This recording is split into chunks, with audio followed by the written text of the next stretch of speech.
O vice-presidente do Supremo Tribunal Federal, o ministro Edson Fachin, recebeu no último domingo uma delegação de 5 magistrados da Suprema Corte da China. O objetivo do encontro foi discutir um acordo de cooperação jurídica entre os dois países. Durante a reunião, o representante chinês He Xiaorong destacou o volume de 43 milhões de processos em andamento no país e explicou como a China está usando a inteligência artificial para agilizar julgamentos.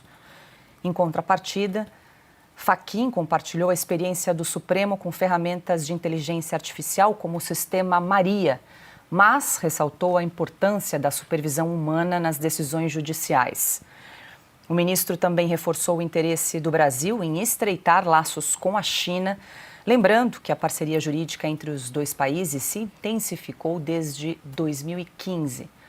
Vale lembrar que, em julho do ano passado, o presidente do Supremo, Luiz Roberto Barroso, visitou a corte chinesa para tratar desse mesmo tema. Na ocasião, ele destacou a preocupação da China com a regulação da inteligência artificial, alinhada à visão do judiciário brasileiro.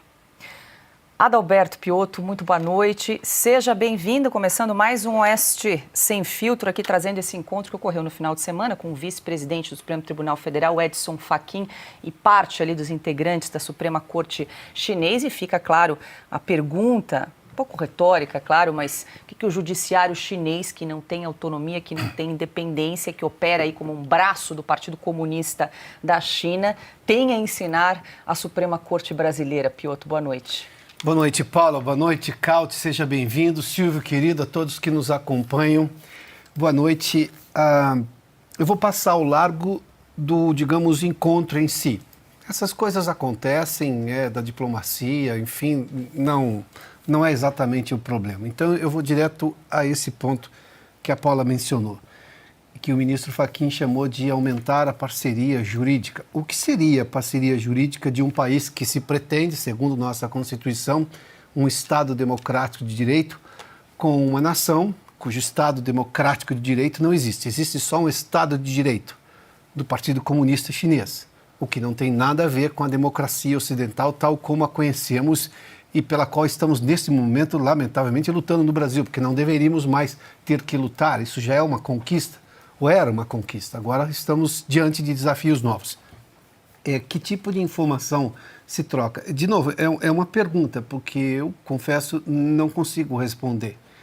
Onde é que a parceria se estabelece?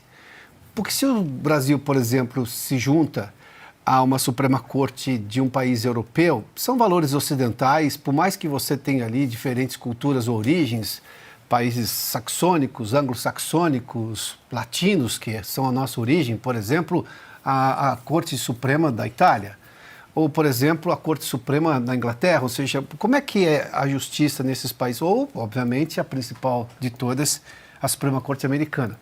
São, digamos, países ocidentais, de cultura ocidental, valores ocidentais, valores democráticos, e aí dá para se entender, dá para entender uma parceria.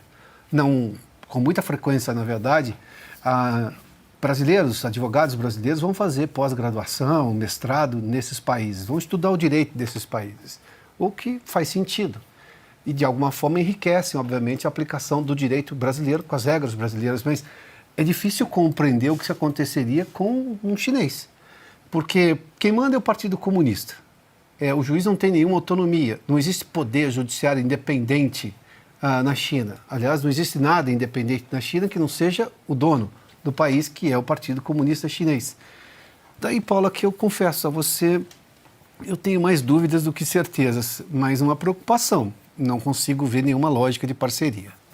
Eu vou lançar a pergunta também para Silvio Navarro. Muito boa noite, Silvio. Seja bem-vindo aí. Que tipo de troca de informações entre o judiciário chinês e o judiciário brasileiro que possa aí gerar, repercutir em algum benefício, né, para o judiciário no Brasil, Silvio? Boa noite.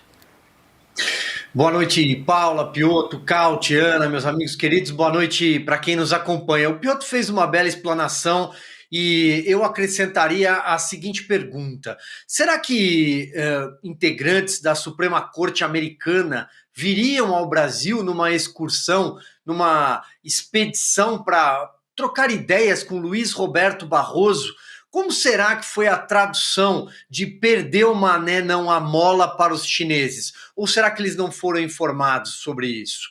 Olha, os assuntos tratados aparentemente, regulação, palavra que na verdade é um eufemismo para censura e mordaça, inteligência artificial, regulação das redes. Bom, se o Brasil está buscando a China como espelho, nós sabemos para onde os ministros do Supremo, no caso, talvez representado melhor do que ninguém pela figura do presidente da corte, Luiz Roberto Barroso, para onde eles estão mirando. Qual é o espelho? Qual é o horizonte? E isso não é bom num país que ainda tem uma Constituição que prega a liberdade de expressão, que prega a liberdade individual. A Carta ainda está em vigor, apesar de pisoteada pelas cortes superiores. Ademais, tem um segundo ponto. Será que o ministro Luiz Roberto Barroso e os demais integrantes, o ministro Fachin, será que os ministros que conduziram essas conversas todas lembraram os chineses que eles atuam como parlamentares? Será que na China funciona assim? Eles têm um parlamento que deveria formular leis? Ou será que nós estamos cada vez realmente mais parecidos com o que acontece na República Democrática Chinesa?